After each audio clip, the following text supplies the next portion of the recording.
2063, Zephram Cochrane achieved his historic warp flight, an event which led to mankind's first contact with an alien species and launched a new age of peace and progress on planet Earth. But there was more to that event than history originally recorded.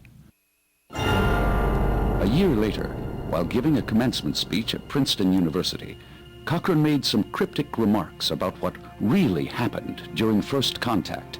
He spoke of cybernetic creatures from the future who tried to stop his warp flight, their ultimate goal being to enslave the human race.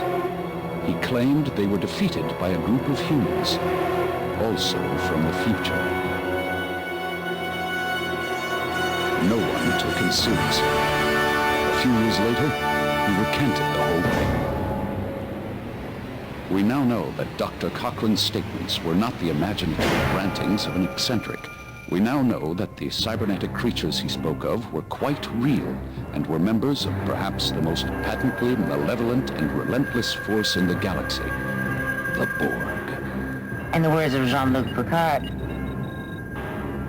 in their collective state, the Borg are utterly without mercy, driven by one will alone, the will to conquer. They are beyond redemption, beyond reason. And then there's Captain Amasov of the Endeavour. It is my opinion that the Borg are as close to pure evil as any race we've ever encountered. The Borg is the ultimate user. They're unlike any threat your Federation has ever faced. They're not interested in political conquest, wealth, or power as you know it. They're simply interested in your ship, its technology. They've identified it as something they can consume. The outer colonies were the first to fall. 23 in a matter of hours. Our sentry vessels tossed aside, no defense against the storm. And by the time they had surrounded our star system, hundreds of cubes, we had already surrendered to our own terror. They invade our space, and we fall back. They assimilate entire worlds, and we fall back. Not again. The line must be drawn here. This far, no farther. And I will make them pay for what they've done. The Borg are a massive organization of beings abducted from other species, each genetically and cybernetically altered to serve the collective at large as drones. Being wholly robbed of any sense of individuality, the billions, perhaps trillions of Borg drones operate as a hive mind. All thoughts are only those of the collective. The society is analogous to an insect colony with a queen at the apex of the hierarchy. The Borg have spread their influence into all four quadrants of the Milky Way and beyond, into nearby galactic clusters and even trans-dimensional realms in their pursuit of new technologies and resources, often destroying entire civilizations in their wake. They apparently originated in the Delta Quadrant thousands of years ago, but exactly how the Borg came to be and why they started their imperialistic mission of assimilation and their quest for perfection is a complete mystery. We wish to improve ourselves. We will add your biological and technological distinctiveness to our own. Your culture will adapt to service ours. The Borg never create. They only assimilate. When a vessel or planet catches the Borg's attention, they will sweep it with their sensors, then transport drones over to investigate the technology up close. If they deem the vessel and its occupants worthy of assimilation, they will announce, "We are the Borg. You will be assimilated. Resistance is futile." They will then acquire the vessel by force and transform the occupants into drones, turning their bodies and minds entirely over to the collective and its purposes. Assimilation occurs in two basic steps. First, the individual is injected with nanoprobes, microscopic machines which attach themselves to the victim's blood cells and begin to immediately rewrite the victim's DNA. Second, cybernetic technology is implanted throughout the victim's body. This technology includes a neurotransceiver in the upper spinal column, which links every drone to the collective, and a neuroprocessor placed just below the rib cage to store all information and instructions received from the collective. Other standard surgical modifications include the replacement of one forearm with a functional prosthetic and one eye with a holographic imaging system. Once fully absorbed, the drone is supported by the technology. It no longer needs to eat, though it requires regular infusions of power, and it can function in environments normally harmful to organic life forms, such as the vacuum of space. The new Borg drone is then assigned a position in the hierarchy of the collective and given a designation reflecting that position. 2 of 9, primary adjunct of Unimatrix 01. 3 of 9, auxiliary processor of Unimatrix 01. 4 of 9, secondary adjunct of Unimatrix 01. Borg vessels come in a small variety of geometrically symmetrical designs, embodying their monolithic mentality and their philosophy of perfection. The most common form is the cube. The Borg cube is the standard patrol vessel used by the collective to seek out new species and new technologies and assimilate them when desired. Typically occupied by tens of thousands of drones, this vessel has a highly decentralized design with no specific bridge, engineering, or living areas. The ship can analyze an opponent's weapon systems and adapt defenses within seconds, and it is capable of repairing major damage, including direct phaser hits, almost immediately. The second most common form of Borg ship is the sphere. Typically smaller than a cube and often with a specialized function such as reconnaissance, the sphere generally holds a small contingent of drones. The most highly specialized Borg ship is the one that holds the so-called lair of the Borg Queen. The Borg Queen vessel is also symmetrical in form, with a diamond shape that houses a spherical inner chamber. Normally docked within the enormous complex known as Unimatrix 1, this ship provides the Queen with a heavily shielded base from where she can choreograph the actions and thoughts of the entire collective. The Borg Queen herself is an enigma. The central locus of the collective, she brings order to the legions of voices within the hive mind, providing a common direction, and often speaks for the collective when such form of communication is deemed efficient. But she is a paradox. Who are you? I am the Borg. That is a contradiction. The Borg have a collective consciousness. There are no individuals.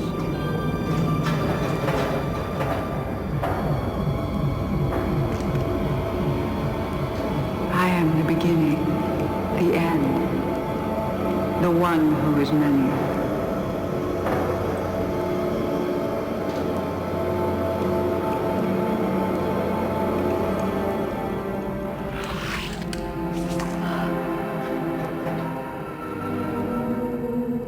I am the Borg.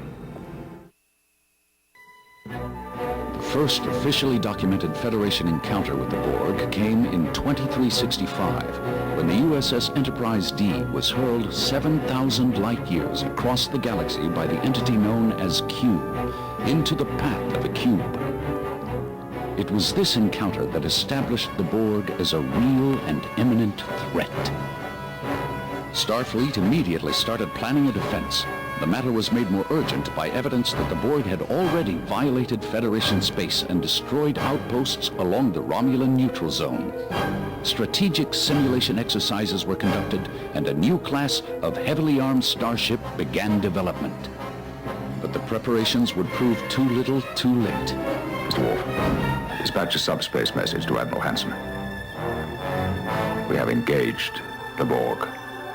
The Federation's worst fears came true just over a year later, when a Borg cube invaded Federation space on a direct course towards Sector 001, Earth. That incursion led to the historic Battle of Wolf 359, one of the bloodiest conflicts in Starfleet history. An armada of 40 starships was annihilated by a single Borg cube. Nearly 11,000 personnel lost.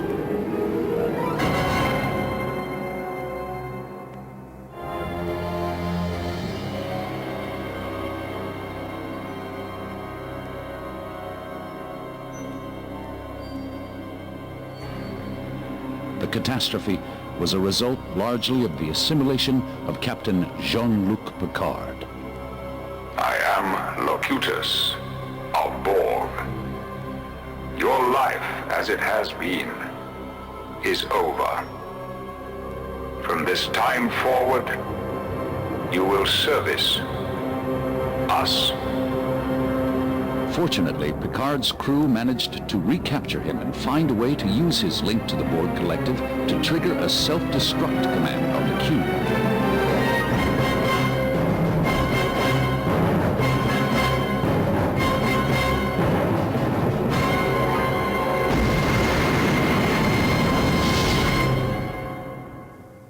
But the plans of the Borg are not so easily vanquished. 6 years after Wolf 359, the Borg regrouped and launched a second offensive to assimilate Earth, but this time with a more subversive strategy. This is Captain Picard of the Enterprise. I'm taking command of the fleet. Target all of your weapons onto the following coordinates. Thanks to Jean-Luc Picard's experience with the Borg, the attacking cube was quickly extinguished by the Starfleet Armada. However, it managed to release a probe that sent itself into a temporal vortex aimed at the year 2063. Its mission, destroy the Phoenix before Zephram Cochrane achieves his first warp flight, prevent first contact with the Vulcans and the eventual formation of the Federation, leave humanity vulnerable to assimilation by disempowering it in the past. Luckily, the Enterprise E followed the Sphere in its temporal wake and foiled the Borg's plan while helping Dr. Cochrane recover from the attack and launch the Phoenix at the right moment to preserve history.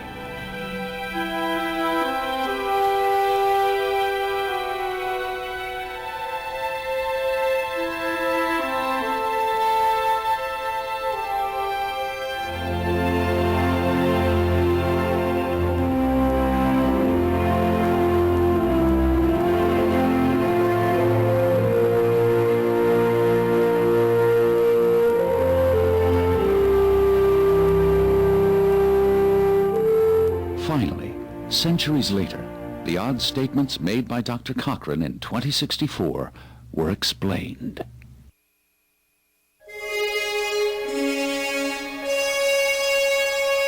Humanity's dealings with the Borg were not confined to their own corner of the galaxy.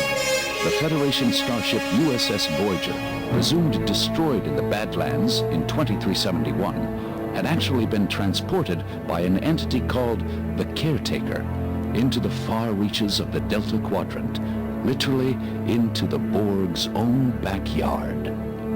2 years into their journey toward home, Voyager arrived at the outskirts of Borg space, and for 5 years after that had continual dealings with the Borg. Red alert. Voyager could not avoid getting entangled in the Collective's brutal conflict with the powerful trans-dimensional beings called Species 8472. Armed with modified nanoprobe technology developed by the ship's emergency medical hologram, Captain Catherine Janeway decided to make a deal with the devil. In exchange for safe passage across Borg space, Janeway offered the Collective assistance in their fight against the fluidic space creatures, leading to a bizarre alliance between human and Borg. The Borg went so far as to assign a formerly human drone to work in direct contact with the Voyager crew. This drone was known as Annika Hansen, but her Borg designation was 7 of 9, tertiary adjunct of Unimatrix 01. Voyager's plan to fight back Species 8472 succeeded, but the crew never really believed the Borg would hold up their end of the bargain. This alliance is terminated. Your ship and its crew will adapt to service us. Bridge to Chakotay, Scorpion.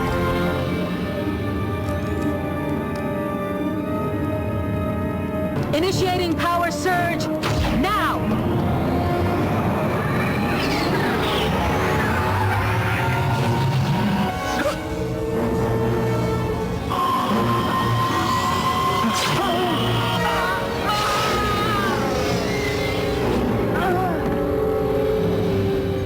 The result was a new crew member aboard the starship, Seven of Nine, as she preferred to be called, was severed from the collective and began the arduous process of regaining her humanity, both physically and psychologically.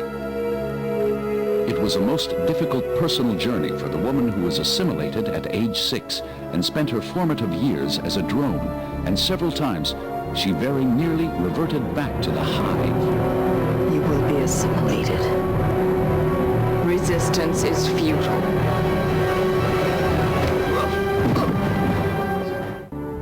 When the Voyager crew attempted to appropriate a transwarp coil from a damaged scout ship, the Borg Queen took advantage of the situation and attempted to lure Seven of Nine to rejoin the collective, not by force, but voluntarily. Don't be afraid. We won't turn you into a drone. You're much too valuable to us with your individuality intact. They've corrupted you, but the damage can be repaired. But Seven resisted, asserting her individuality and her loyalty to her new collective, the Voyager crew.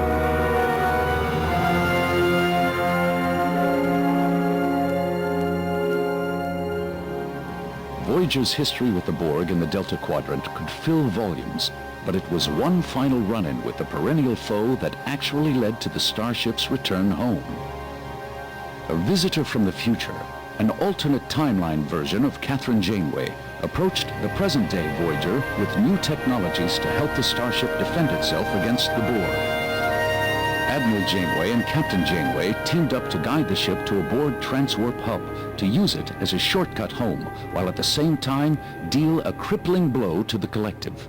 Voyager traversed the transwarp network while deploying its new transphasic weapons to obliterate it. But when a sphere gave chase, Voyager employed a tricky maneuver that put it inside the Borg vessel.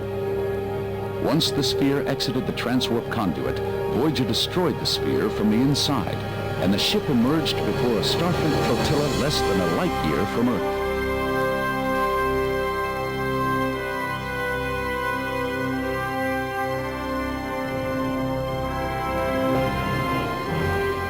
Meanwhile, Admiral Janeway stayed behind in the Delta Quadrant with a tricky maneuver of her own, letting herself be captured by her old nemesis, the Borg Queen.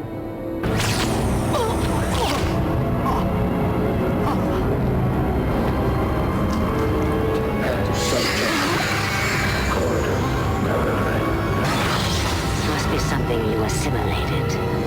You've infected us with a neurolytic pathogen.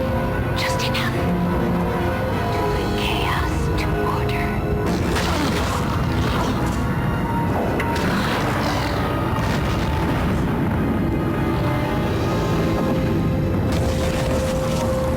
The fate of the Borg Queen and the collective as a whole is unknown, but it is presumed that Admiral Janeway's neurolytic pathogen resulted in significant, perhaps terminal damage. But the Borg have proven time after time to be resilient, adaptive, and above all, persistent. Will we ever encounter the Borg again? Will they bounce back and continue to spread across the galaxy like a disease? Will we ever again face the terrifying specter of assimilation? Is resistance to the Borg ultimately futile?